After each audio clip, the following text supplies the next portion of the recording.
Daddy Gang, it is your founding father, Alex Cooper, with Call Her Daddy. Lucy Hale, welcome to Call Her Daddy. Thank you. I am so happy that I'm finally meeting you. This is happening. We're here. We're here. I was just saying, your room is exactly how I thought it would make me feel. Oh, cozy. This is so great. Thank you for having Cozy. me. You also just told me that your mom is a fan of Call Her Daddy, so I'm immediately like, bow down, Mama Hale. Hi, Love Julie. Yeah, I was talking to her last night, and she was just like, how's your jet lag? What are you doing tomorrow? I was like, I'm actually doing a podcast. And she goes, which one? I said, Call Her Daddy. She goes, I love Call Her Daddy. I was like, Mom. She knows all the cool things. She actually like keeps me young. I love that for you, and I love that for me because a mother liking the show is the highest compliment. So hello, Julie. You're doing so many things right. I want to go back to the beginning because I feel like obviously we've seen you on television, but maybe there are people that are like, where are you from? I don't know you. So Who are you? Who are you, Lucy? Let's get into it. I'm still figuring it out. Yeah. So obviously you moved to LA super young, but you grew up in Memphis, Tennessee. I did. Can you talk to me about like what were you like as a child? I lived in Tennessee till I was 15 and kind of split a lot of my time with my mom, who was in Memphis, and my dad, who lived in Mississippi. Right. Very simple upbringing, like two hardworking parents. My dad's a farmer. My mom was a nurse. I was a very sensitive child. I still consider myself a sensitive gal, which I now view as like a good thing. Yeah. But growing up, you know, I just felt like very emotional and very kind of misunderstood, which is I think why I wanted to become an entertainer, because I felt like, oh, what an amazing outlet for me to ultimately be anyone other than myself. So I think, you know, as a kid, I was having all of these thoughts and I just needed a place to put all these feelings. And so I started taking singing lessons and acting lessons. And my mom and I moved to California when I was 15 and I never left. So I've been here 19 going on 20 years. Can you talk a little bit about that of like feeling misunderstood? Like, give me an example. I think, you know, whether I was misunderstood or not, who really knows? But in my little sensitive child brain, I was like, I felt like an alien. I felt like an alien amongst my friends. I felt like an alien in my family sometimes. And I can't really pinpoint like the moment in my life where that all started happening. But I do remember having a feeling at a very young age of being like, I think in this life, like I have myself and we're going to have to get through it by myself. I don't know where that came from. I have no idea. But, you know, I felt like being artistic and being emotional, I couldn't really find a good friend group growing up. And I think that that's where that feeling of being misunderstood started. I do consider myself really introverted, actually, which is like, people are always surprised to say that because of my job, which is like very extroverted, but my job makes me feel really uncomfortable sometimes. And I think that being an actor, I'm hiding behind a veil of something. Like the last couple years of my life, because of my job and like finding success pretty early on and doing all of these things, I didn't get a chance to figure out who I actually was. And if I did, I didn't really like who I was. So I was like running away from myself for so long. Yeah. For so long. And so the last couple of years, I think, and this is to tie it back around, I think I was feeling so misunderstood by a lot of people for so long because I didn't understand myself. How can other people understand you if you have no fucking idea who you are? It's so interesting you say that because when I started dating my now fiance, I like grew up in Pennsylvania. I looked at actors like gods and I thought that they had the best lives in the world. And my fiance being a producer, like I started to talk to him about the industry more and he was like, I have a lot of empathy for actors because what people don't see on the other side of it is like we fall in love with you and your character of like who you play on a certain TV show or whatever it is or in a movie.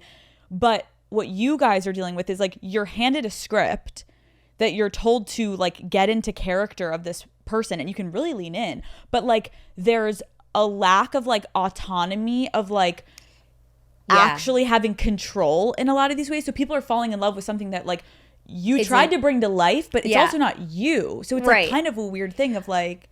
It is weird. It is weird. And then also being a part of something that lasted for so long and being a part of that while I was figuring out who I was like, am I this character or am I me? Like, and then seeing people fall in love with this experience and fall in love with that character. I'm like, well, maybe I should be more like this character because I don't really know who I am. And I can only obviously speak from my experience, but I do find that a lot of actors feel similar in the sense of like, I think we fall into this line of work because we're kind of filling some sort of void. It's like on some level we're all like a little broken or like a little or a lot insecure. In my case, I was like, I think this is going to make me feel like I'm whole if all these people like me and I book these jobs and I look a certain way. And does it temporarily feel great? Hell yeah. I'm not going to lie. Like it does feel great. I love my job. I love certain aspects of it.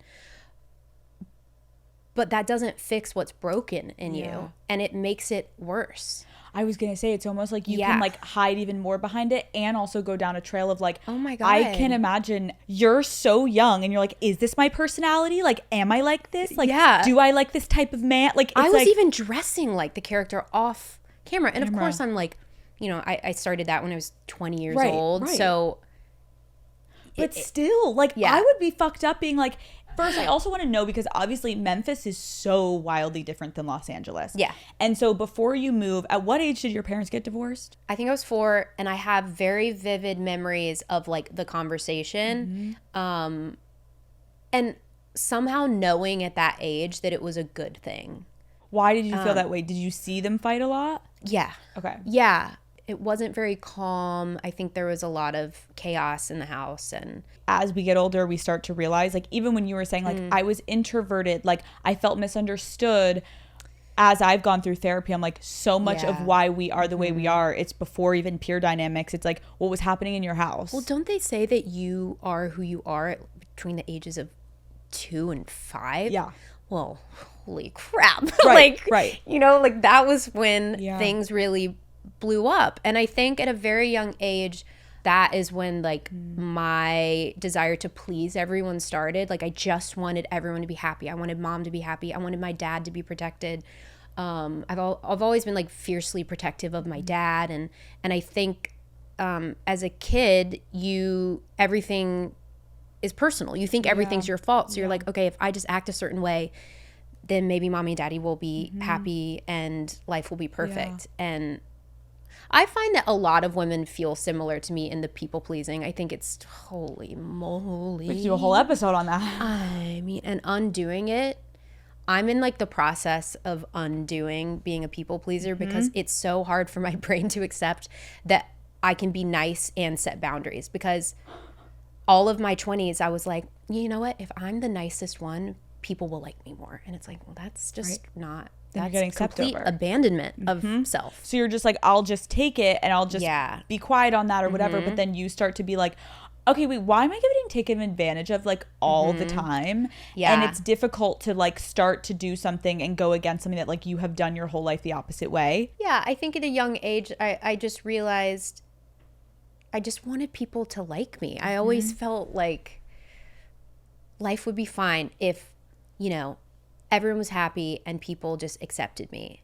And I'm like, God, that's sad that at a young age I felt those things.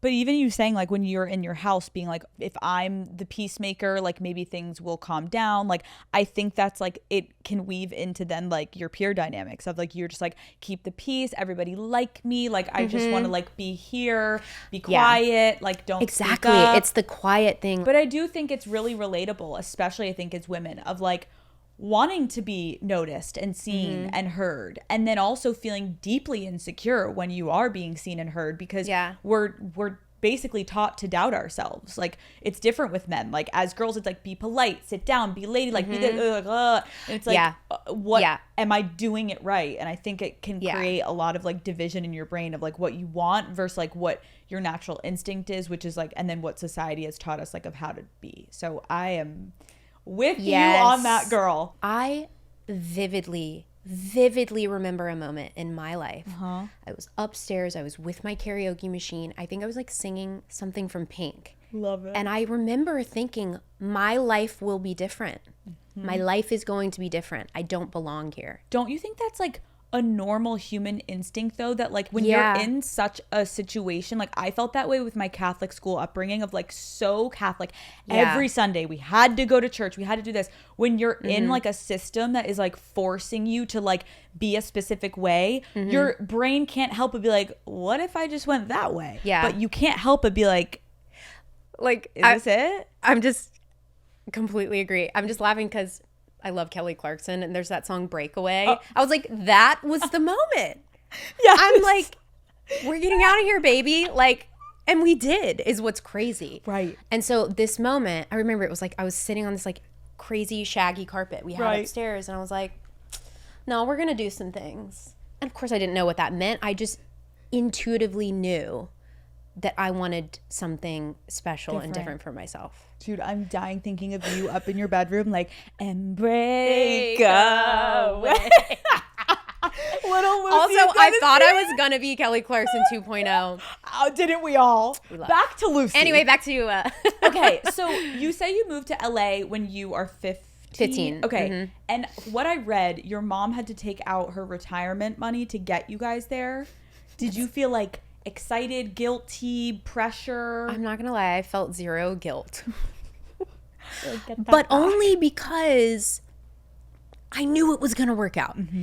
I think as time went on, I did feel a little guilt of what my mom actually sacrificed. And I often am like, that was truly unhinged that we drove across the country, and you know, she was a nurse, and she would work nights. She would drive me to my auditions during the day and sleep in the car. Oh, wow. Yeah, she's amazing. My mom moved back to Tennessee when I was 17, because by then I was doing little jobs here and there, enough to, you know, go spend my money at Forever 21 and have a shitty apartment. But things started moving like relatively quickly when we got here, enough for my mom to be like, okay. Yeah. But it's also really interesting because when I look back at that experience, it instead of, like, if I'm completely transparent, instead of thinking of all the amazing things, which I can now like hold so much gratitude and space for that, I look back on that and I think of all the things that were happening behind the scenes and how I was feeling and the things I was dealing with and the things I was running away from and the pressure of being on this show that was so adored by people. And so I think it's okay for like to hold space for how amazing it was, but also to know that like that was very painful and challenging for me to navigate, because I think what was going on behind the scenes were things I would have no doubt dealt with whether I lived in Tennessee, Timbuktu, or LA. I know that because, like we talked about, these things happen when you're a tiny baby child, you know? Totally. And so I don't know on what end of the spectrum it would have been on, but I do know that the success and the notoriety and everything happening really ramped up the intense feelings that I was like desperately trying to shove in that emotional baggage trunk.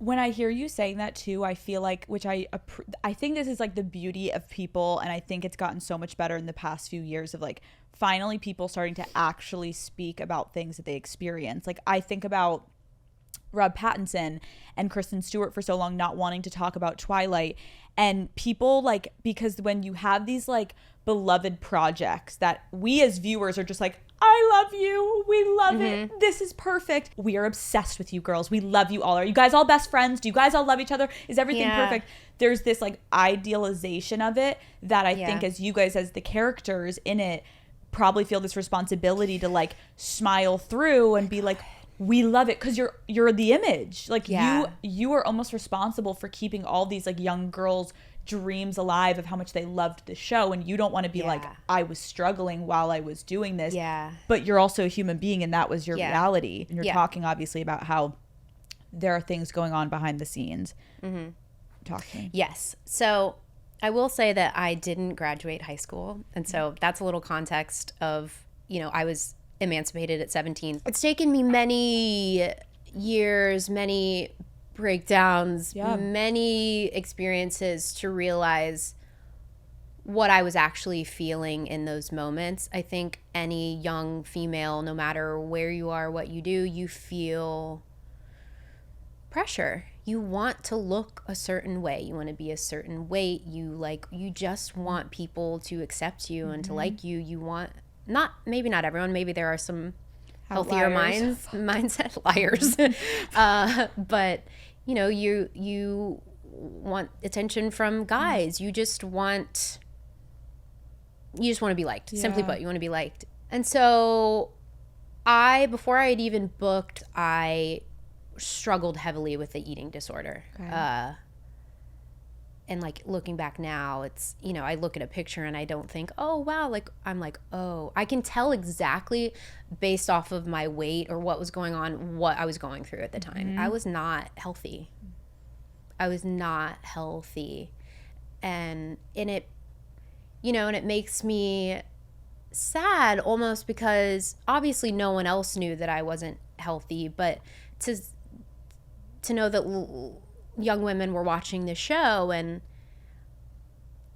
I, of course, I didn't know who I was yet, but I just want people to know that's not, I was not in a good place. And so I was dealing with the eating stuff and the food stuff, which ultimately is just feeling completely out of control. Once again, would have dealt with this no matter what I did for a living, but it's kind of, I chose an industry that really heightened all of that for me. Like I have very vivid memories of watching some of the show and being like disgusted and being like, well, we gotta stop eating, and it was just because I was overwhelmed. Like I'm not sure how I would have done it any differently. Like I was doing the best I could, and it did, I think, like having that kind of control over my body or my weight, it did make me feel good because I was like, my life is changing and I don't know where I fit in the show with these girls. Like at least I have this one thing that I can control.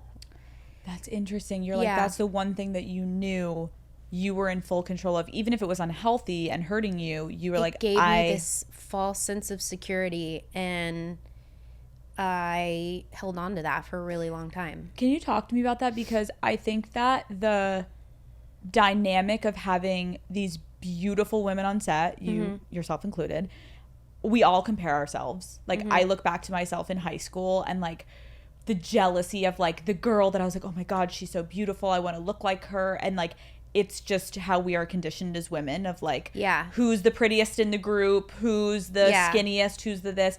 Like, how did you handle that with all of you being so gorgeous and you're all staring at each other? I think at the time I would have told myself like, we're not competitive. And of course, I'm only speaking from me. Of course I felt the pressure not to be prettier or to look better, but to like keep up. Because I did look at Shay and Troy and Sasha and Janelle and Ashley, and I was like, what the fuck? These are angels amongst me. And like, do I fit into that? There was it was more, and people always wanted to pit us against each other. And were we all best friends? No. Some of us connected, some of us did not. Did we have rough patches? Of course. We were in our fucking 20s. Of course. Right. Like, obviously. But like, there was always a lot of love, I feel like. But yeah, there was a lot of nights where I'm like, okay, I don't know how to keep up with this. I don't know if I want to keep up with this. And it like would eat away at me. Yeah. And I don't know how, I've actually never talked to them, the other girls, about this. I don't know if they felt the same way. I also think that it's different now where women are more supportive of each other. I think it's kind of ingrained in us as women. It's like in our DNA that like, there can only be one. Yep. is fucking bullshit. It's so fucking crazy. And it's not like we've all been conditioned that way. And it's like we can all thrive. We can all thrive and look amazing and be kind and root for each other. There's enough room. I just like that sort of mindset of like there's not enough for everyone is like the scarcity mindset is very and I think there was an element of that on the show because realistically, like there were magazine covers, they were only choosing one, and that's just human nature. It wasn't that I didn't want to root for them. I did. I love them. I still love them to this day. Like I'm so proud that we maintained a level of like it felt like family, you know.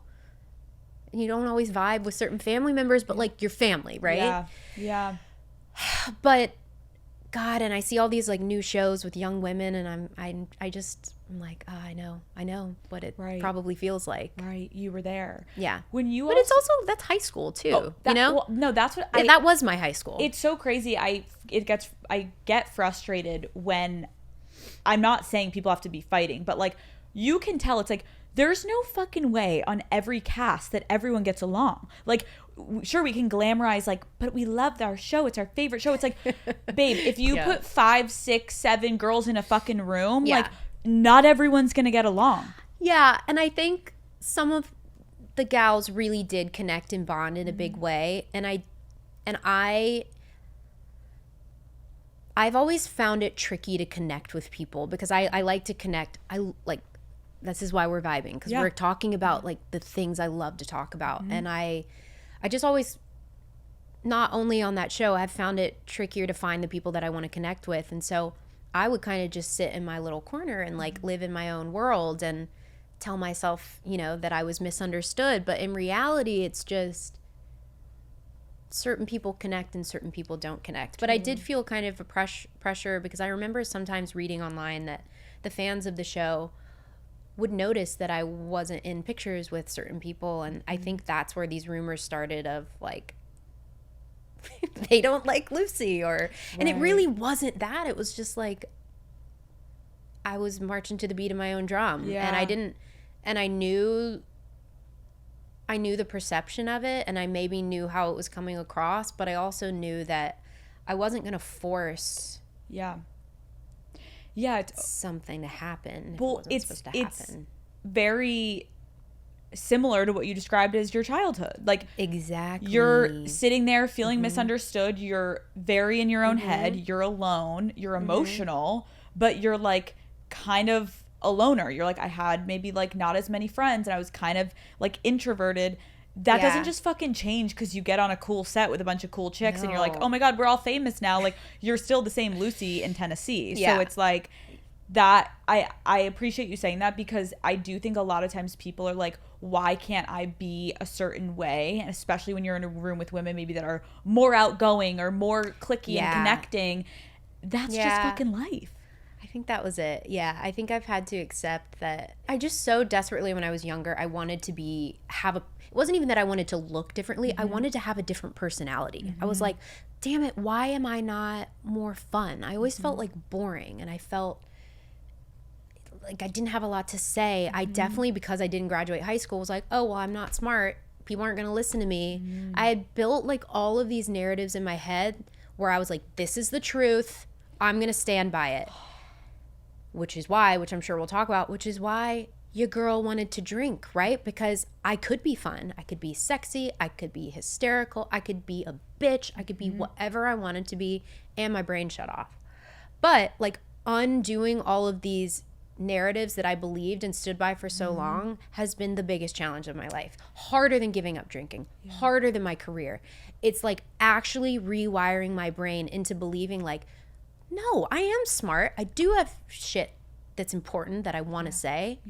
I'm worthy. I am more than the way I look. Like all of these things that we tell ourselves. And I love it. Now I love like, I have an addictive personality, but now I'm like driven by this need to, okay, I want to know more about myself. I want to do more. I want to be better. I want to understand learn all I can learn. No, I get what you're saying about like, which is so hard. And again, I think a lot of women can relate to that, of like having something in your head that you believe about yourself. And if you asked your friend or your family member, they'd be like, what are you talking about? Yeah. No, like you're so smart, or you're so talented, or you're so this. What are you talking? It's like we are our own worst enemy, and if it goes down too far into a dark hole, like it is just, you own it and you believe it, and it's like, how do you even begin to like unravel that? Because you have to live your day-to-day life. You're still going on with your job and your interactions. It's and like, that's what you're broadcasting to the world energetically. I would make myself feel very small, and that my ideas didn't matter, because if I walked into a room, everyone else's ideas were more important than mine. And I think it had to do with this idea of not feeling smart, or feeling like people didn't care. Okay. Let's talk about, you have talked about your journey with sobriety before, and I kind of want to I've never talked about alcoholism on Call Her Daddy. I've never talked about struggling with alcohol. I've never talked about You're the first. I'm the sober. You're the cherry popper. You are popping it that right now, Lucy. Cherry. I feel like everyone is talking about wearable tech, but so much of it feels too clunky to me. And when I decide to actually take off my sweat set and put a real outfit on, the last thing I want is a distracting gadget just ruining my gorgeous look. Enter the Oura Ring.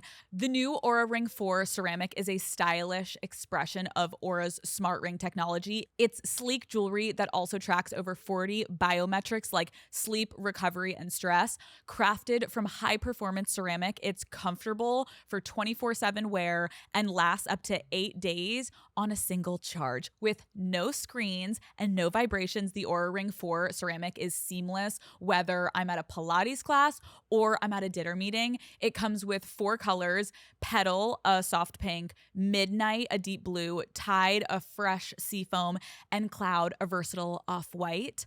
My favorite. I definitely have my eye also on the Petal color. I like to mix it up. Have you seen Call Her Daddy? The studio is literally all pink. We love that for me. We love a soft little pink. An Oura Ring has been a game changer for me, I will say. Being able to actually learn about my sleep and stress levels has completely changed the way that I approach my work days, okay? For a while I was avoiding it, and now I'm like, we gotta tackle this head on. There is nothing better than functional wearable tech that actually looks great. So, ready to elevate health and style? Learn more at ouraring.com/CHD. That's OURA ring.com/CHD. Let's go back to the beginning of, what age did you first try alcohol? In the womb. No, I'm just kidding. My mother gave me a little taste of tequila. Okay, the first time ever that I tried alcohol? Yeah, or maybe when you started drinking.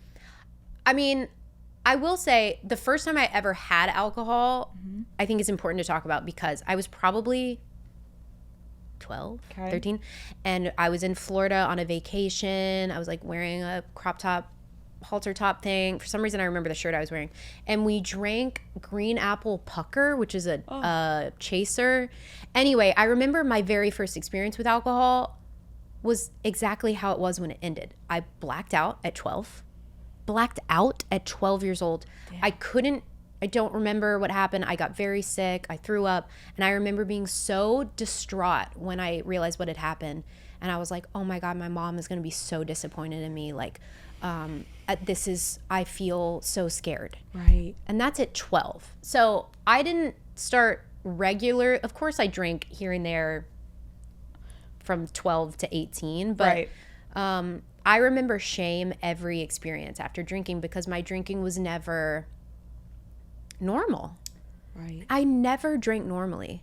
And I mean, literally every time I drank, I wasn't always sloppy blacking out. Yeah. A lot of the time I was, but I was drinking. It was very clear I was drinking to escape something, even at a young age. And so I would say around age 18, when my mom moved back to Tennessee, is when it was happening a lot. Yep. But you're a teenager. I didn't realize I had a problem until my early 20s, when I'm like, why do I still want to drink after a night out? Why can't I just have 2 glasses of wine? Why am I thinking about drinking all the time? Why do I feel so uncomfortable if I'm not drinking when I'm out? It was like all of these questions, and I don't know if I ever talked about this before. This might be a first. I went to rehab when I was 23. I don't even think anyone on the show knew, and it was my choice too. That was like a very pivotal moment in my life. I like wasn't ready to give up drinking, which is why I didn't get sober until I was 32. But there was like deep fear of what would happen if I continued acting this way for a very long time. And when I tell you I had tried so many different things: rehab, outpatient, inpatient, trauma center, therapy, medication, you name it. And there was always like a very strong desire to want to stop. But I think just I don't know how I would have gotten sober in my 20s in LA being successful. Like which is why I have so much empathy for people in the media that are struggling, because I was like, it's so fucking hard. Yeah. And I just was in this very sad cycle for all of my 20s. Yeah. First of all, thank you for sharing that, because again, it almost goes back to like, there's like the career that you want to uphold and you want to like be remembered for something great. Yeah. And that doesn't mean you can't also be open about the struggles you were going through. But I do think it's difficult for people to be like, am I allowed to, like, should I say this about myself? Like, will people want to work with me? Like, should I even, like, I can imagine that goes through your head, because I know people don't open up probably for that fucking reason. There was no way in hell I was going to openly talk about this. I was so deeply ashamed of myself and my choices and the person I was when I drank. Yeah. There was no, it is actually mind-blowing. Like, if you would have told me at that age, 10 years from now, you're going to be doing a podcast and you're going to be talking about being sober and alcoholism, I would have said, you are fucking insane. No, because these things I'm talking about, I'm only able to speak about them because I have actively worked through and let go of the shame. Yep. That was so ingrained in who I was. I don't feel like and I don't really blame anyone for not helping. The people in my inner circle definitely knew, my friends, my family, my sweet manager, but no one on the show really knew because I didn't talk about it. And so I think there was a lot of maybe concern from people. And people also are like, how did you maintain a job? Well, my drinking was it was binge drinking, so I wasn't drinking every day, but when I would drink, you would drink. It was like, bye. That's what I was going to say. Can you take me to like, what would a typical night or day of drinking be like for you back then? So it usually would start, and I was, because my job was very important to me, like I think maybe I never let it interfere with that, because like I knew if I lost that, I would not be okay. Yeah. It doesn't mean it didn't seep through the cracks sometimes, because like, I did show up to work hungover sometimes. Yeah, I did. I can look at pictures of my eyes and I'm like, oh, you hungover, bitch. Like, I know what you were up to last night. Exactly. And so I think it was maybe clear to people. People aren't dumb. That's the thing about like addicts, alcoholics. You think you're being so secretive. I feel it in a room. I know. I know. And like in a non-judgy way, I'm just like, oh, I think they're struggling. And isn't that so interesting? And then you probably walked in being like, no one knows. No one knows. And maybe they were like, Lucy, you reek. Or like, exactly. Lucy, you like, your eyes are bloodshot, or did you sleep? But okay, a night of, yes. It kind of looked, that was the scary thing, is it was a wild card. And I was always like, well, this could be a really fun, because some nights I also, like, in hindsight, I look back, I had some great memories drinking. Super fun. But you never knew what you were going to get. So some nights would be, great. I'd be home at a decent hour. I'd, chug some water before bed and take some Advil, and I'd wake up and feel fine. or it would be a night that turned into a Saturday that turned into a Sunday where I'm like, why are there drugs on the table? Like, who are these people? Why are these people in my house? Like, it would just be all over the place. Yeah. And I think I was also attracting people in my life that were also really struggling. And I think one thing, and also I just think that anyone who's listening to this, I get really emotional. Lucy, don't cry. I cry all the time. You can cry. I just think something that really I struggled with a lot growing up is like, I remember some people I worked with, some people in my friend group that just thought I was a wild child and thought I'd just like to party and like, ooh, it's gonna be, or like people wouldn't invite me places because they knew how it would get. And I just want to say that anyone who behaves that way, it's clearly coming from a place of pain. And so anyone who may or may not be struggling with this, like, I think it's so important. And what's really helped me is like, you have to find the people who get it. Find people who understand and that you can connect with, because you're not fucking alone in that feeling.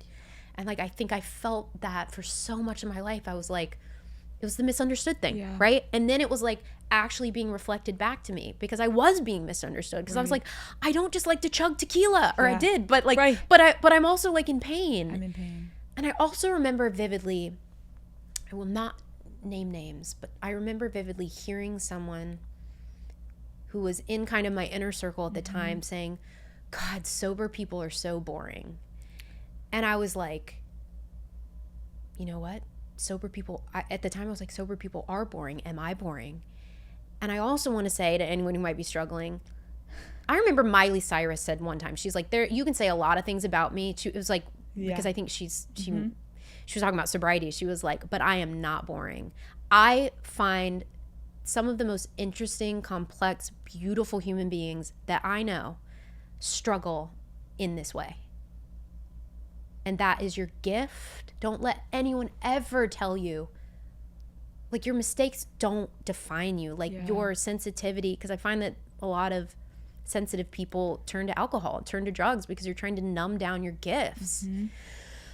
Oh, can you tell I could talk about this all the time? No, it's really powerful, because number one, I feel really, I have seen it too. Like, I've had people in my life that I'm like, oh my God, like, I know you're struggling, but it is hard to be with someone that is blacking out, that is a liability. It's not cute. Like, I'm not gonna lie. difficult. Like, it's hard. But it's obvious they're struggling. And I think that's the thing, that you're right. People don't have any fucking grace or time for it in moments. And I think you were clearly struggling. I guess you kind of having this like binge moment and then being able to get to work. Like, I relate a lot, and you don't even have to be someone that like struggles so much with alcohol to the point where like I've been in moments in my life where like staying out late and partying, nothing ever good comes from it. And I remember like, I remember the moments when I was living in New York, I'd gone through a really bad breakup and I was really struggling with like party culture. Just felt like I wanted to be a part of it, because I felt like I could, I don't know, I felt like I felt really alone at that point in my life. My friends weren't in the city. I was like, I have no one. And so I found this group of people that were always partying, drugs, and you bond alcohol. over that. Totally. There is like there should be a whole conversation about the people you bond with when you're partying. Way. Yeah. And so I remember like I had never done drugs. Because I'd played soccer my whole life. Like, I'd never done that. And I remember getting into a phase in New York where like I tried drugs, and like I would be at an after party and there were drugs on the table, and it was also because I'm drinking. If I was sober, I'm not doing the drugs. I'm the same way, right? Yeah. But all of a sudden you find yourself, and I wonder if you're comfortable talking about that, of like how you can also slip into like when you're drunk, anything goes, baby, and anything. You're like, is that cocaine? Is that a cigarette? Is that what are we doing? What is and what is who is that? Yeah, who is that? Know? And you have no idea where it even came from. Girl. And you're not going to be smart. You're just going to take it. Girl, it's so interesting, because I Yes, just what you said. Like I would have never thought to do cocaine if I weren't drinking, but I think alcohol was just this gateway into being whoever I wanted to be. I didn't have to be sweet. I could be sloppy, and yeah, I could do cocaine if I wanted to. You know what? I could sleep with that guy if I wanted to, and maybe his friend. You know, it's like, not that I'm, you know, no. I look back and I have compassion because I was like, oh, babe. But it was just, I didn't have an outlet in my regular normal life to like release this wild side and release this bad side, because ultimately, like, I still have those elements to me. Right. That doesn't go away. Your shadow side is fucking cool, I think. And so I've had to learn how to be friends with these things that brought me shame. And that people, and the other thing was like, I knew people were talking shit about me. I knew people were not even spreading rumors. It was the truth. And I just tried to cover it up for so long. And that even fueled more drinking. So it was like, how do I get out of this cycle? It's gonna kill me. Literally. Yeah. Oh, well. Did you ever have like a moment where it was like you're in the hospital and you wake up? Yeah. I never wanted to die, but like the way I was acting, sometimes I'm like, wow, I would wake up and be like, well, it's kind of a miracle I'm here. I did have moments where I would have to go to the hospital and like get IVs. You know, it got really dark. I'm not even gonna lie. It got really dark. I was very sad. I was very scared. I think ultimately I was like, okay, well, we have some options. When I got, I'll be sober. I'm almost 2 years sober. Congrats. Thank you. And it feels great. Like I feel so stoked to be able to talk about these things and to know that I'm good. Like, and I think there were so many times in my career where I'd wanted to talk about it, but I knew I didn't have a grip on it. And the thing is, like, this is something I work on every day. I choose myself every moment of every day because I have to, because I want to be here and I want to live a full life. But when I decided to get sober at 32, I was like, okay, we have some options. I can keep doing what I've been doing for the last 15 years. There's the risk of something really bad happening. Or we can get sober and we can actually do it. Because I would always kind of half-ass do it. And I truly, there's no other way to say it other than it was like a spiritual intervention. Like I literally felt the presence of God, like actually telling me you don't have another chance. Like I truly felt it in my bones that like, this is it. What are we going to do with it? And I remember I was flying back from Austin after a whirlwind New Year's Eve trip, like shaking. I was eating a gross ham sandwich, like trying just to get food in my stomach because I hadn't eaten in like 2 days. I had my dog in my lap. I was like, okay, we're going to do it. We're going to do this. And then I ended up, the week I got sober, I actually got COVID too. And I think without that, I would have made excuses. I think because I was forced to stay home, I was forced to call these certain people, connect with certain people, put myself in these rooms and groups of people that truly saved my life. I think without having COVID, I might not have gotten sober or committed to it. And I don't know, man, like, I feel so strong in my path right now, and I don't know, every day changes. Like I was just traveling internationally, and like airports and airplanes are always make me a little edgy. I'm like, because that's where I loved to drink. Put me in a lounge, put me on a plane. I was like, I'm 30,000 feet away from everyone that drives me crazy. You know, so it's really just like, okay, being gentle with myself and really having a plan of, okay, I know I'm going to be on a couple planes coming up. How are we going to take care of myself? Being sober is 100% the best thing I've ever done for myself. It does not mean that it's easy. I think I have talked about it publicly, and I think it's been portrayed as like, life is great, life is amazing. Has it made my life better? 100 million %. But it's deeply uncomfortable and it is deeply painful, but it is so worth it. Yeah. Dude, yeah, that's what I think is, you're so right. It's like when you come out and say like, I'm sober, everyone's like, oh my God, she has it together. Yeah. Like, she's great. And you're like, this is something that you have to wake up every day and make the choice to not have a drink. To not have a drink. And it's made me realize like how much I was escaping in other ways too. Like, your girl will do anything to avoid an uncomfortable feeling. Uh-huh. I'm like, let's go. I'm on Amazon. Like, I do need this new blender. I already have 10 blenders. You know what I'm saying? Spend money. Men. Like, I have avoided my shit for a long time by being with people I didn't really want to be with. Just like complete avoidance. Can we talk about that for a minute? Yeah. Because something that really hit me, and this is like so dark, but I remember I've never loved you more. Okay. So I don't know if I've ever said this on the podcast, but I was in this relationship where I was in it for the wrong reasons. It was so awful, like just in ways like emotionally abusive and just like really not healthy. And I was staying for the wrong reasons, but I remember there would be nights that I knew he would want to have sex, and I did not want to have sex with him. Yeah. So before he would come home, I would go into the kitchen and take shots by myself, and I would drink so that I could have sex with him. Yeah.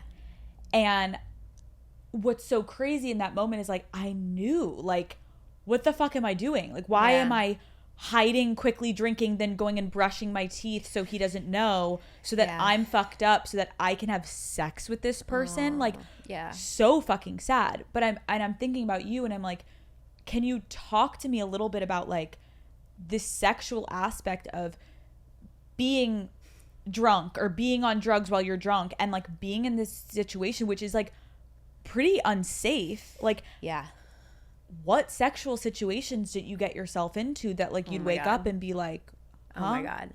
And this is definitely, you know, I've talked about my sobriety story a little, but I've never talked about that element of it. And I think it's a really important thing to talk about, because I think a lot of people can relate to that, whether you're an alcoholic or not.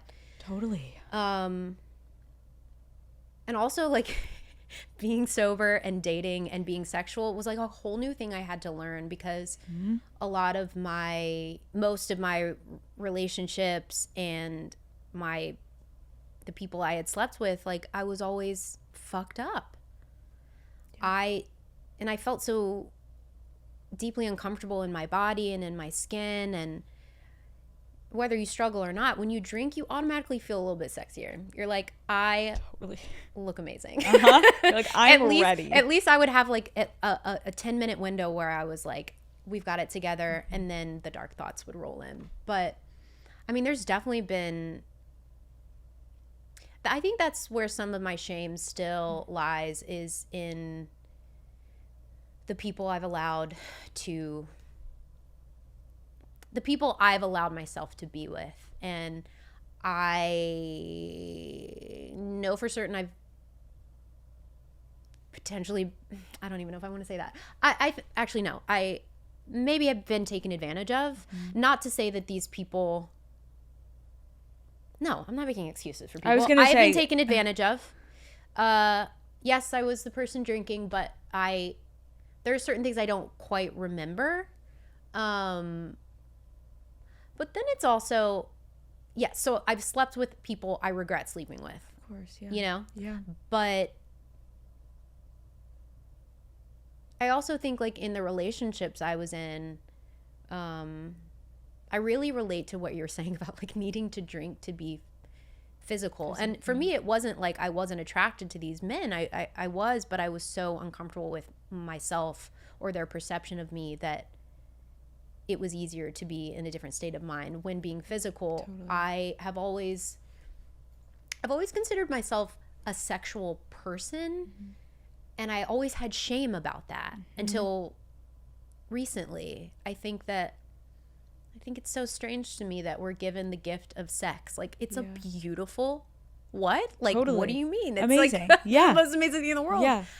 And we obviously live in a society that shames us for that. Yeah. When ultimately, that's kind of the thing that connects us Yeah. all, right? But I think something that is difficult when you, and I know you're like still working on like unpacking everything that happened, but, and that's when I'm like, oh, like we do as women especially need to get better. If like you sitting here and just not being able to fully say, and then like, yeah, you were taken advantage of.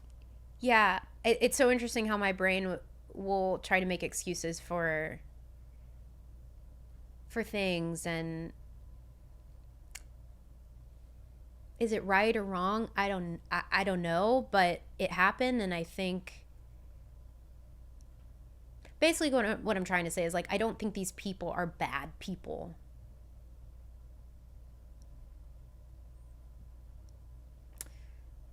It's just so I'm only pausing because I've actually never talked about this element of it before. Yeah.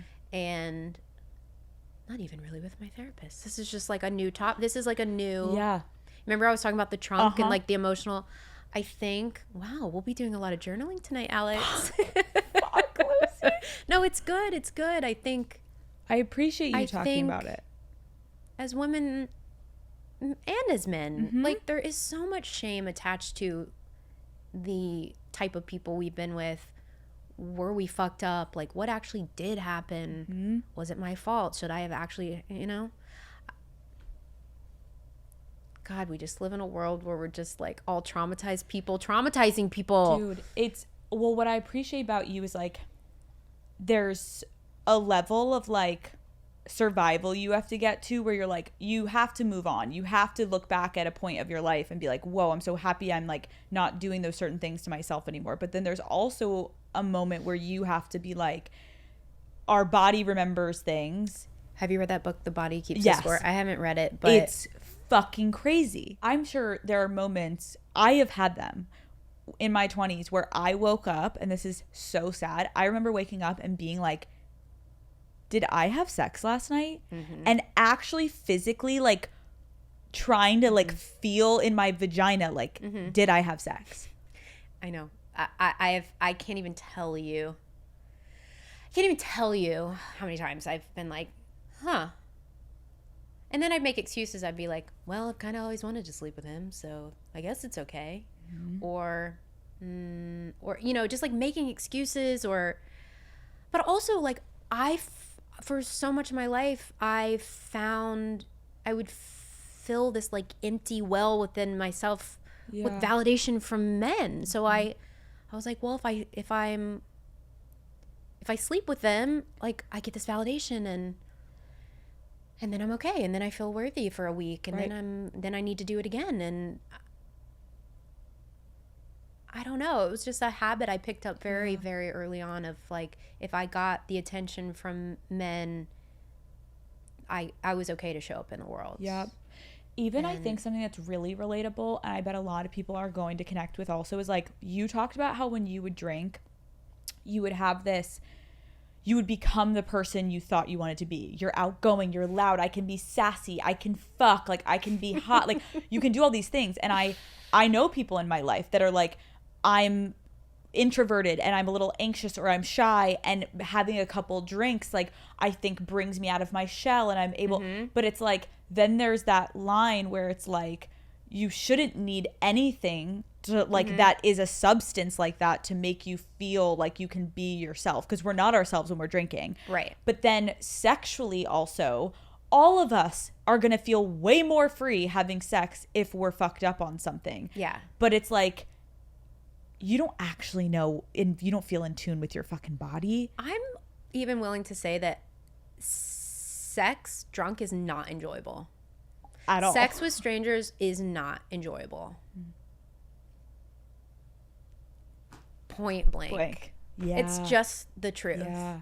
Maybe, and that's just my experience, but and that's why like the last 2 years of I mean, I was like celibate for a lot of it, but but I think like feeling so comfortable in my skin and like learning to love my body in new ways, like being sexual, like, it's still a little uncomfortable for me. I'm learning how to be really present and, you know, and choosing the people I want to be intimate with. And not everyone deserves to touch your body, you know?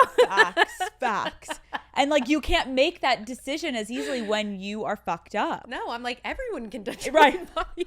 You're like, let's go. Girl, guy, all, let's go. Yeah.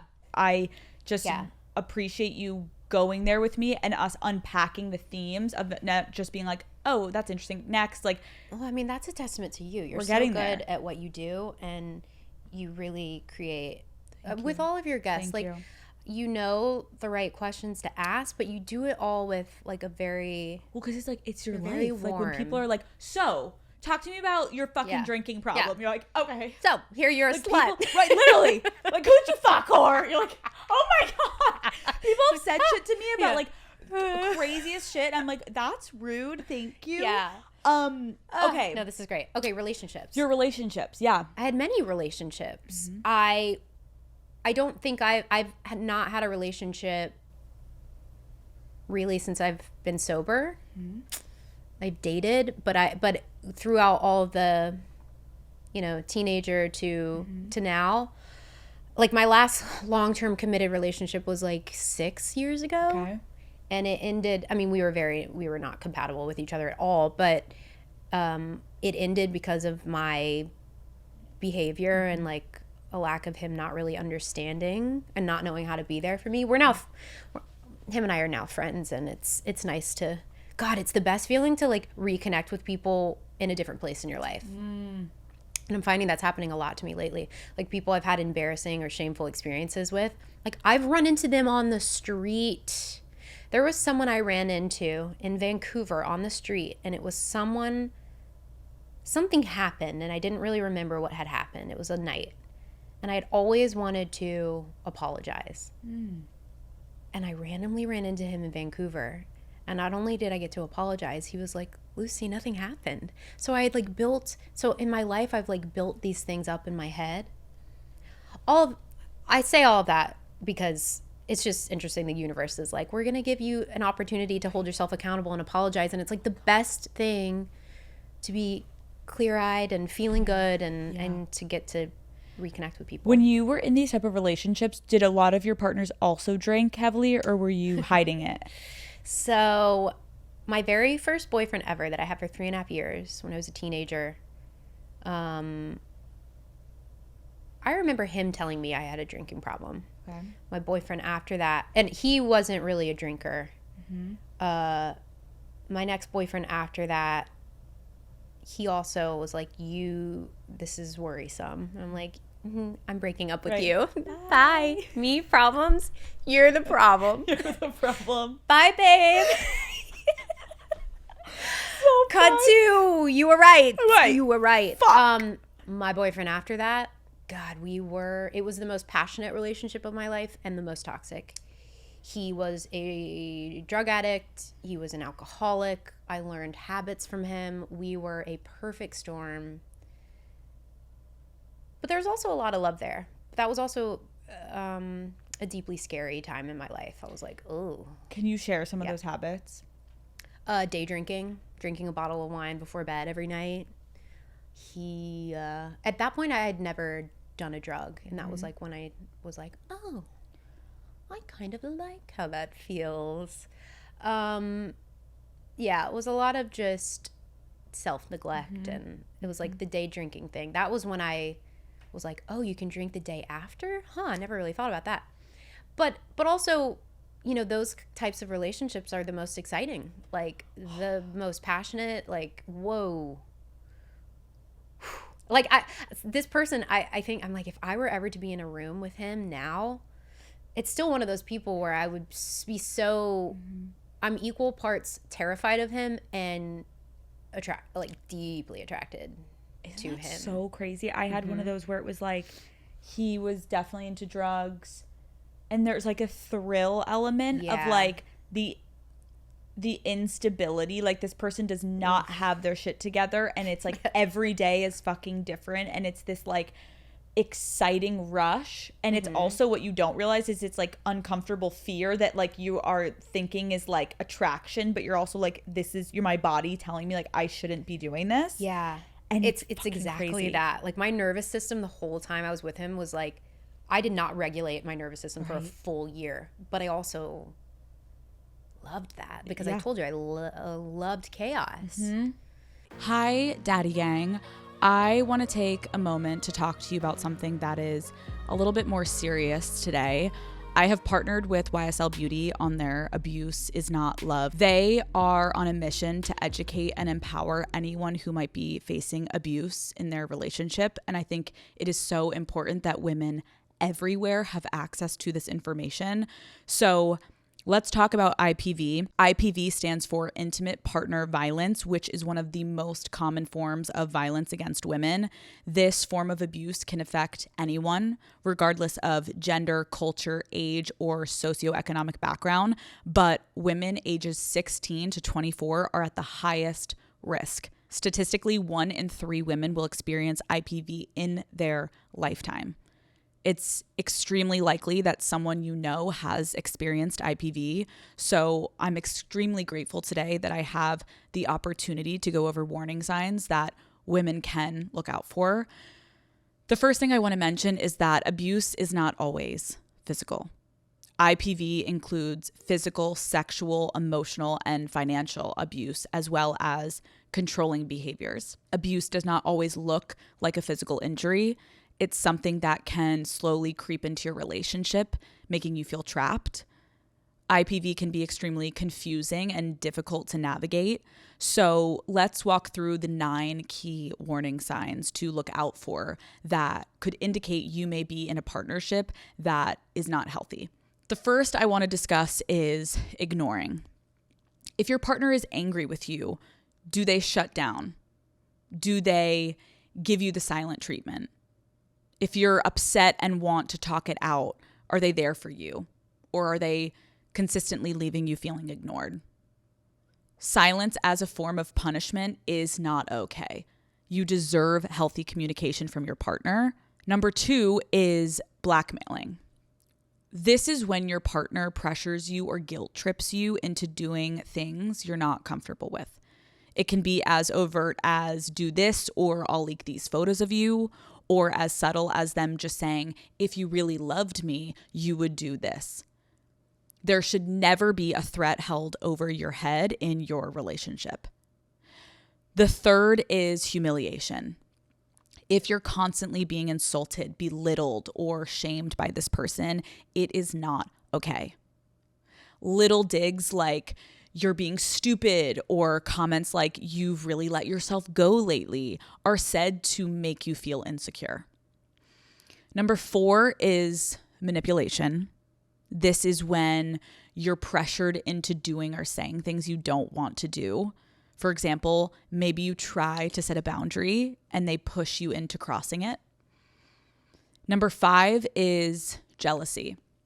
This can also be subtle at first, but when they question every move you make and are suspicious of everything you do, it's not healthy. Which leads me to point number 6, which is control. Control shows up when your partner starts making choices that should be yours. Maybe they tell you that things you can't wear, or they insist they get the final say on where you go and who you see. You start to feel like your freedom is shrinking in the relationship and that you need their approval on decisions just to avoid a fight starting. Number 7 is intrusion. Does your partner respect your right to personal privacy? Or is your phone being checked, your passwords being demanded, and your location is being tracked? 8 is isolation. Abusers try to demand more and more of your time and control every other relationship in your life. They slowly begin to pull you away from your friends and family. Finally, the last warning sign is intimidation. You're made to feel scared, crazy, or unsafe. This can look like yelling, slamming doors, or gaslighting you when you call them out on their behavior. They try to intimidate you into being too scared to leave. The earlier that you spot these signs, the sooner that you can protect yourself or someone you care about.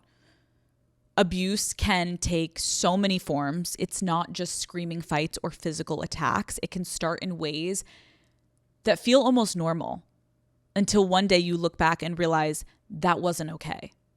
If your gut is telling you something doesn't feel right or that you don't feel loved the way you want to be loved, listen to it. If any of this hits home, know that this isn't about shame. So many women have unfortunately been through this. This initiative is about having the language to call abuse out, because when you can name what's happening, you can do something about it.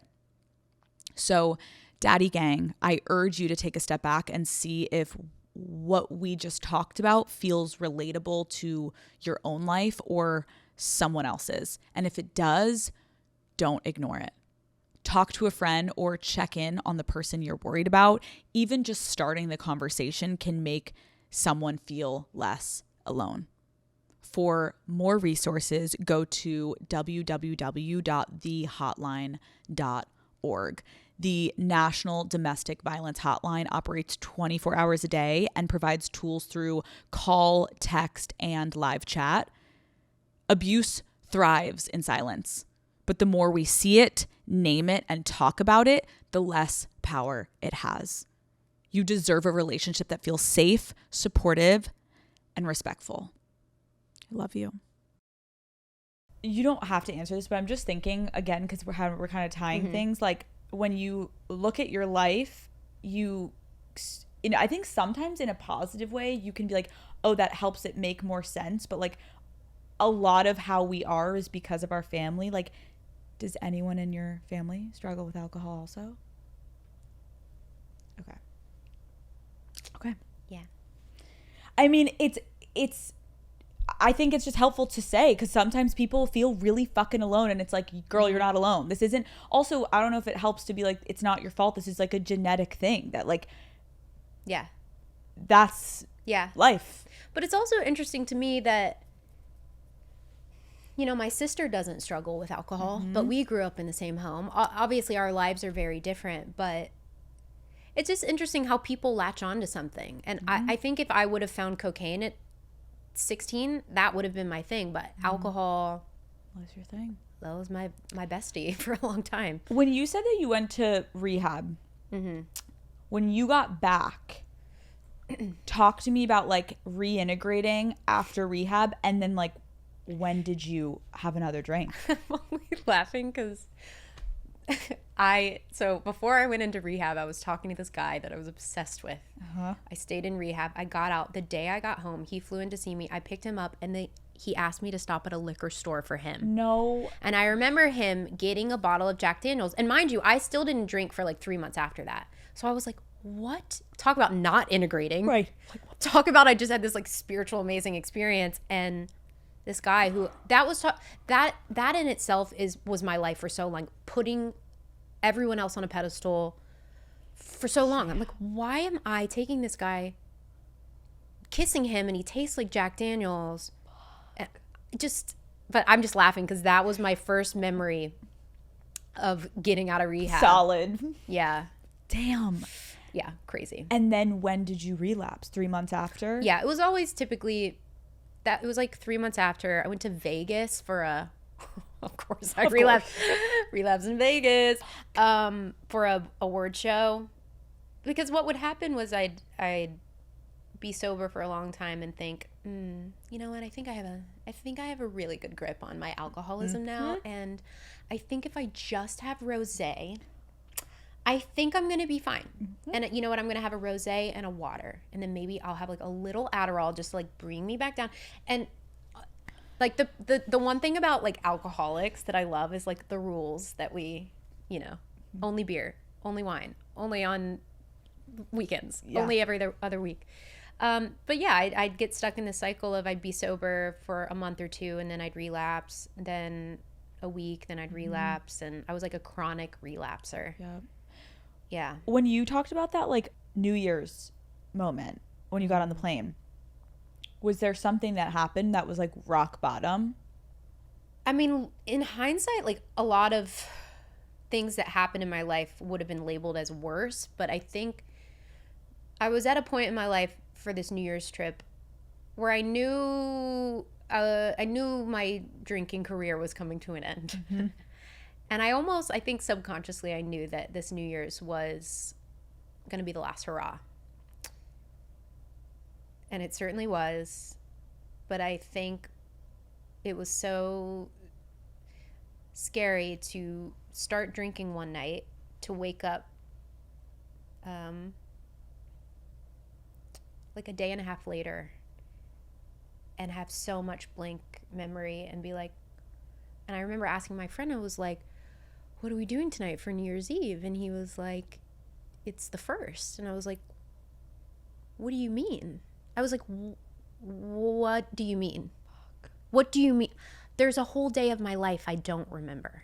And like blacking out was a very normal thing for me, here and there, whatever.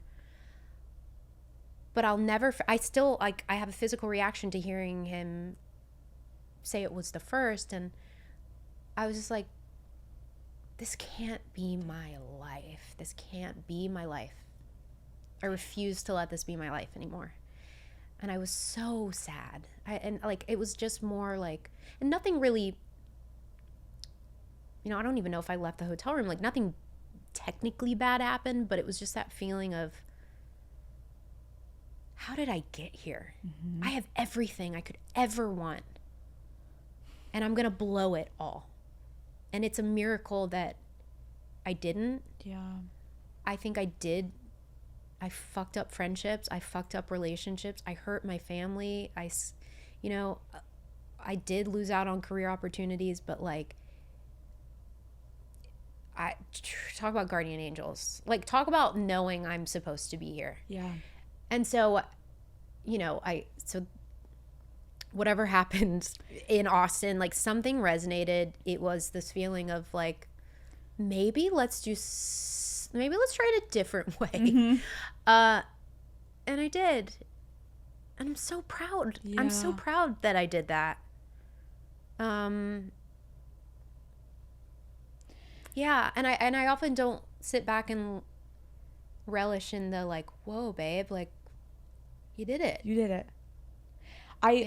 Thank you for sharing that. I literally got chills because it's like we as humans are just judgmental. Like, we either compare ourselves, but like, or we'll judge people because it's actually an insecurity of ours, or we'll judge because we don't understand something. I appreciate you sharing all this because it's so fucking hard to talk about something that you have any amount of shame over, and also something that like you've, as much as maybe people in your life have talked to you about it or told you, or you've broken up with boyfriends about it, like, it's on you. Like, it's mm-hmm. And also you've dealt with this alone, so it's like you were going through this alone, because mm-hmm. when you woke up, you were alone. Sure, even if there was a body next to you that you're like, what are you doing here? Like, you're alone. And so it's on you to find your way out of it. That's fucking hard. But that is the key to life, is like,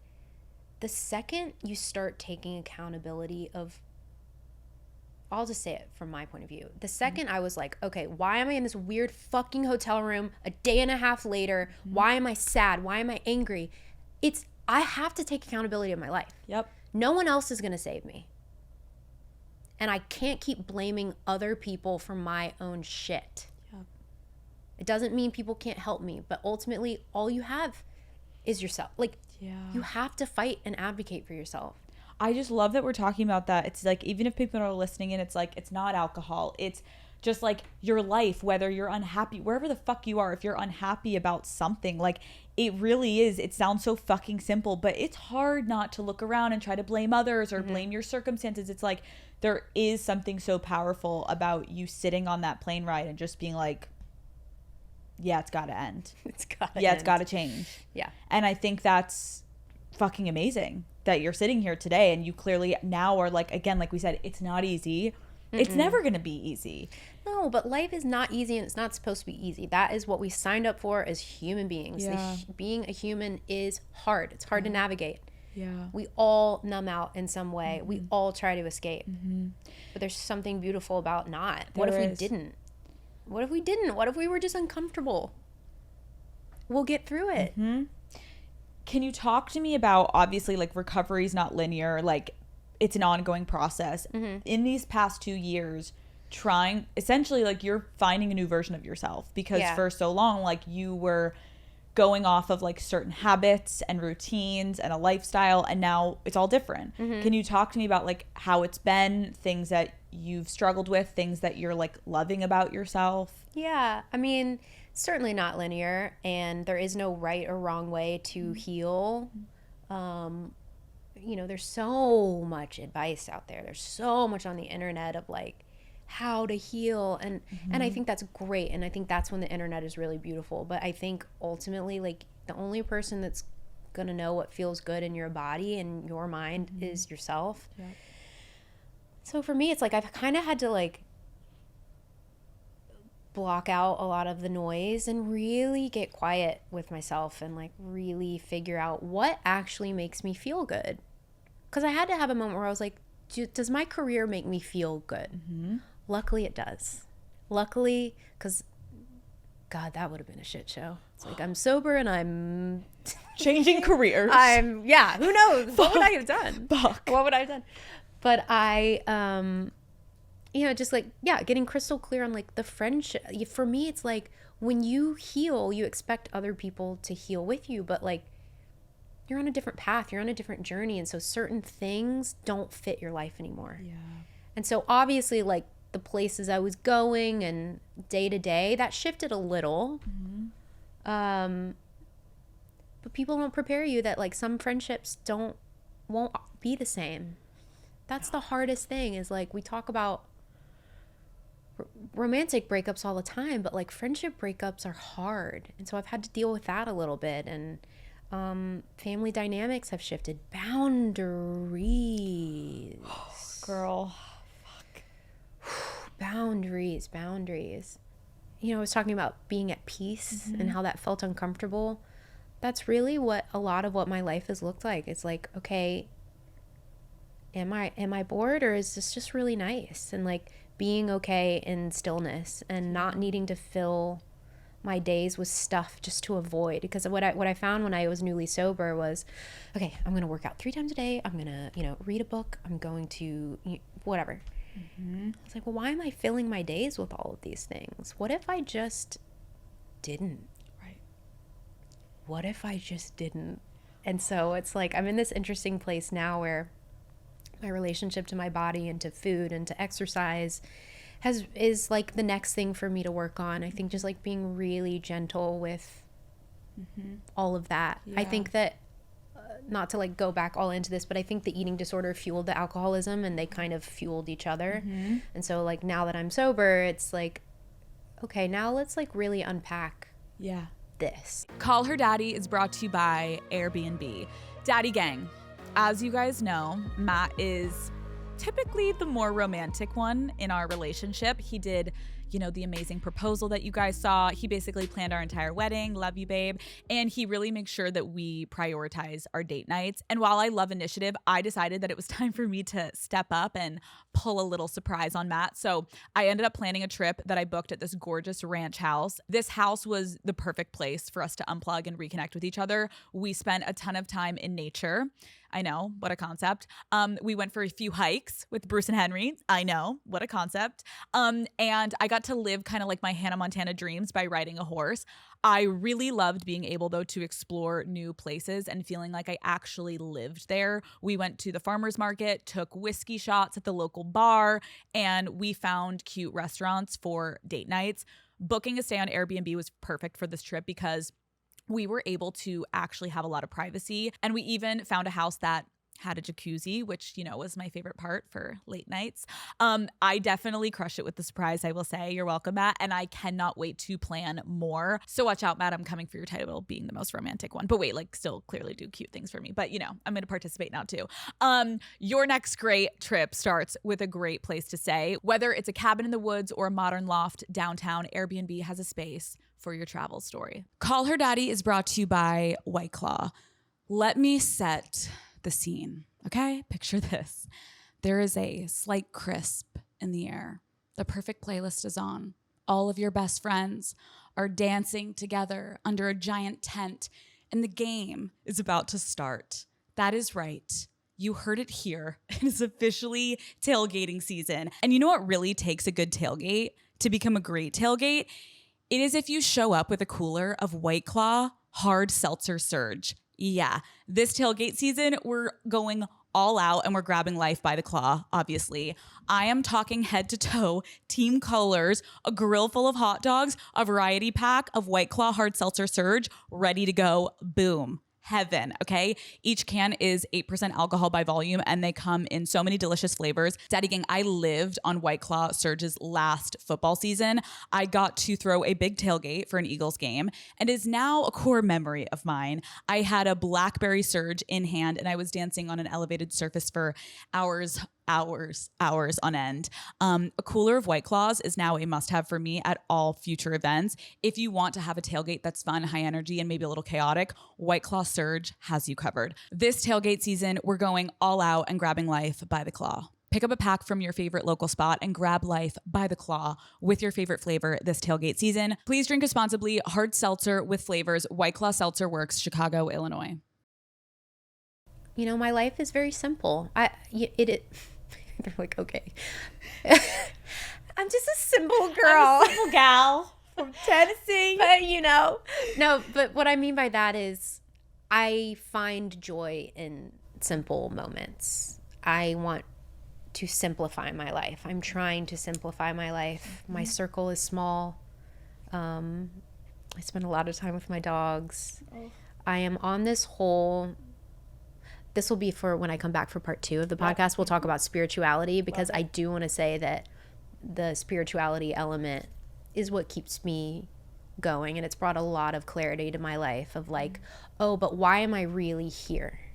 What is my purpose? How can I help leave the world a better place? Yeah. So it's like my priorities have really shifted into broader scale, I guess. And I think that was maybe why I was also drinking, is because I felt like I didn't have a purpose. Yeah. I love that you just said, you know, like, it's okay. Like, is it boredom, or is it just like just be still? And I feel like there's so many people that can relate to that moment where you're like trying so hard to just keep moving and keep going and keep doing and going here. And it's like, when you're uncomfortable in the silence and being alone with yourself, that's the first indicator you got shit to work on. Because there's nothing better than when you are like so super cozy with yourself and you actually would 100 times over choose yourself to be alone and like not go out and not, right? It's literally the best. I'm at the point now where I'm single.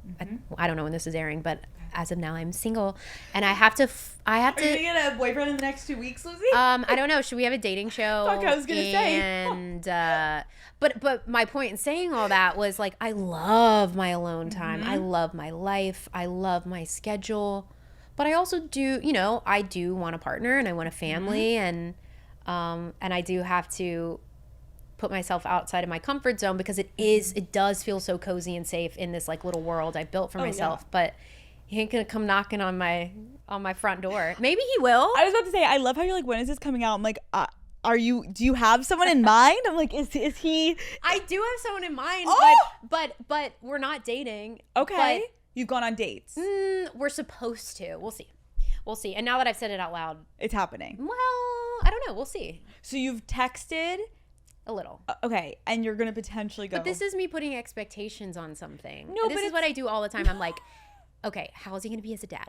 Like, it's like, no, just like calm down. But this is my extremist brain. Yeah. You know? I get it. But I also think that I'm at the point now, like, I don't want to casually date. I'm looking for something specific. And not everyone is looking for that. Mm-hmm.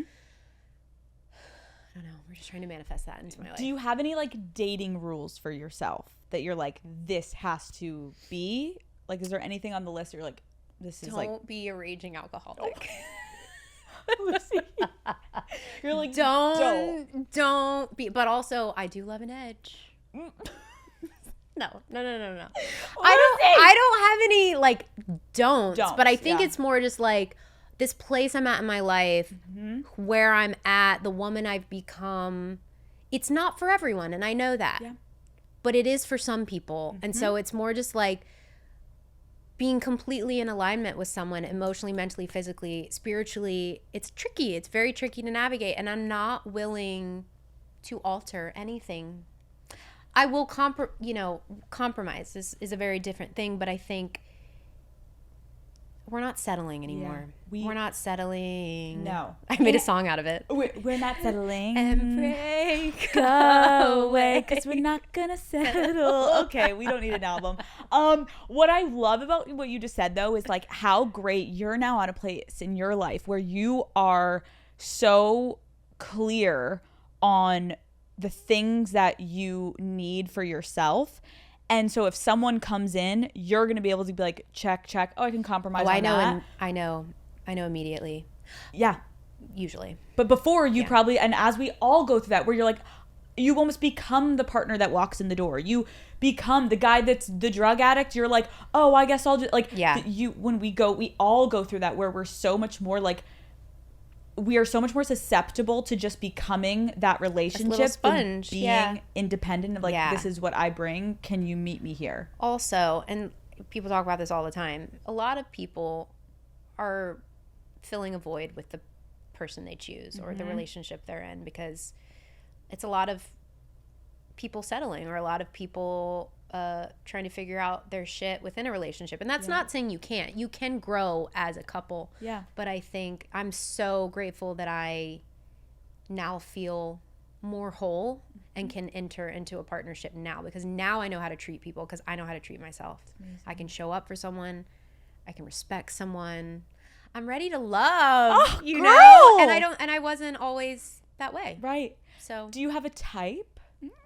Yes. Physically, no. Okay. Although my friends would be like, you love tall, dark, and handsome. I love a musician. Bad boys, Lucy. But I don't know if that's a lifestyle that's good for me. I don't know. But there's something about musically inclined men that really get my heart rate. I get it. Just turn on Spotify and listen to a song. Like, I feel like that girl, the touring and the drinking and it's a lot. It's a lot. But I do think I would love to end up with a creative of some sort. I don't really set rules for, like, I'm not saying, oh, he has to be in the industry or he has to not be in the industry. I think, like, having that level of understanding, it would be nice to be with someone who gets it. Yeah. But type, I'm more of a vibe gal. I have a very, like, a specific sense of humor, not needing to be in the spotlight, but quick. I like going deep with people. Right. If you can keep up with me in conversations, like, that's sexy. Awareness is like, I will drop my panties for that immediately. I'm like a self-aware king. I've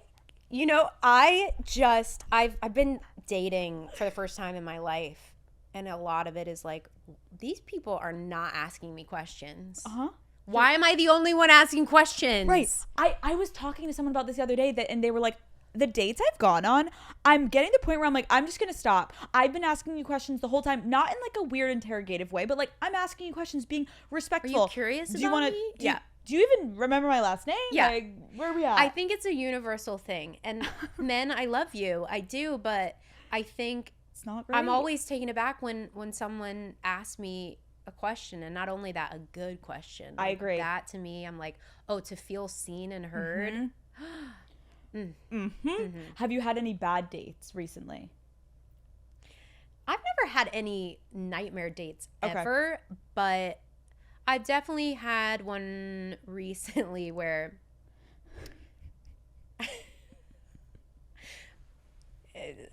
I just knew immediately. I was like, oh no. No, wait, why? Why? Because it felt like a rehearsed date. Oh. It felt like he was saying things that I think I had verbatim said in an interview before. And I'm like, okay, on one level, that's sweet. Like, he did his research, but also he wasn't in my industry. And I always feel a little weird when it's someone not in my industry because, like, I don't know people's motives. Yeah. Oh, my favorite thing, though, is I'm on a specific dating app, and when you're on this dating app, you can click on someone's name, and you go to their Instagram, you know who they are. If you connect with someone, you're gonna obviously Google who they are. Of course. But this has happened a few times where guys act like they don't know what I do for a living or who I am, and I'm like, okay, you might not have seen my work, but I don't believe that you connected with me and haven't Googled me. You're asking me what I do for a living? Like, just stop. That's the craziest thing. Am I like, crazy? Because I'm like, this is very bizarre. You're not crazy, because what's crazy is social media, everyone has it at this point. I'm like, I know what your mom's sister's dog is doing right now. Let's keep it real. Yeah. And even if you're not going to bring that up, you're not going to pretend you don't know what the dude does.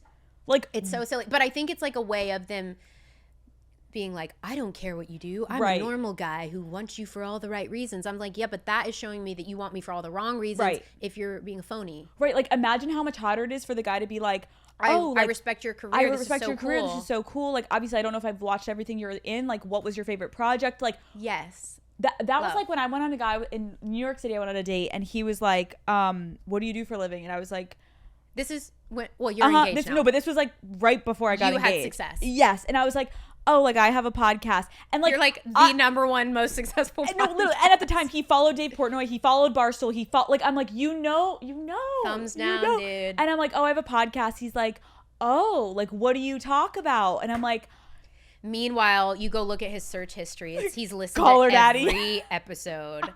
No, I agree. I think that in this dating world with social media, it's better to be upfront. You don't have to say like, oh yeah, like, and go too deep of what you've stalked, but there's a level of like, let's keep it fucking real. Let's be transparent. Because then if not, you're like, this is what weird. are you hiding? Yeah, exactly. Okay, if your fans and my fans can take one thing from this interview, what do you want them to take from this? Oh, God. Fuck. Where do we begin? Fuck. Okay. One thing? Yeah, fuck. That's a lot. Okay. I just think, for me, I didn't really have any women,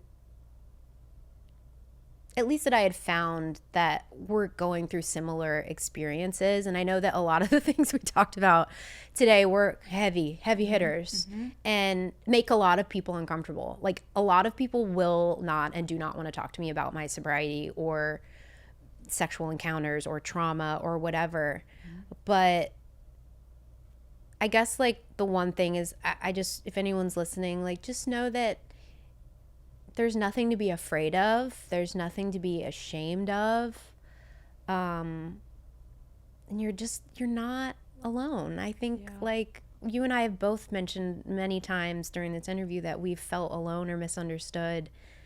And I think it's just always nice to know that, very simply, you are not. Yeah. You are not. And I think that I'll end it with this.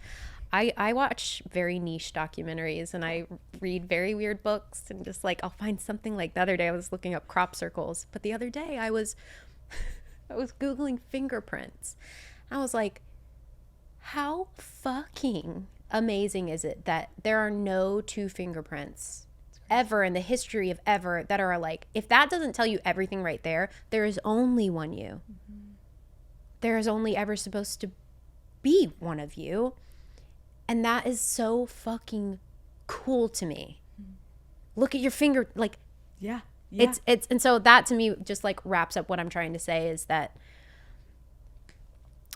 life is tricky, baby, but you're not alone, and things might not make sense, but they will eventually, because I felt that for so much of my life where I'm like, what the fuck is happening? And things eventually find their place. They do. Be gentle with yourself. Be kind. Please be kind to yourself. Yeah. God. I cannot thank you enough for coming on, because like you said, I think it's so important to have conversations that may make people uncomfortable, because it's not what we're saying that should make them uncomfortable. It's because in some way we've been raised to think like showing any weakness and talking about things that you've gone through is a sign of weakness, and it's completely the opposite. You're so fucking strong for sitting here knowing millions of people are going to listen to this and watch you talking about something that so many people will relate to. And I think it's just the beginning of people actually realizing like, damn, if she can just talk about this and overcome this, and also recognize like it's a struggle, it's okay if you're relapsing, if you're like, it is all gonna happen, but by talking about shit, that's the most powerful thing. And the most beautiful thing is, and also thank you for, this was so fun. This was, right? And you just really made me feel safe, and it was very easy to open up about these things, because I don't always share this with everyone, and I do think it is maybe a part of my journey now to talk about these things, and I hope it resonates, or that something I've said that might wake something up inside someone. I don't know, but honestly, thank you so much for having me. Lucy, thank you so much for coming on Call Her Daddy. Thank you.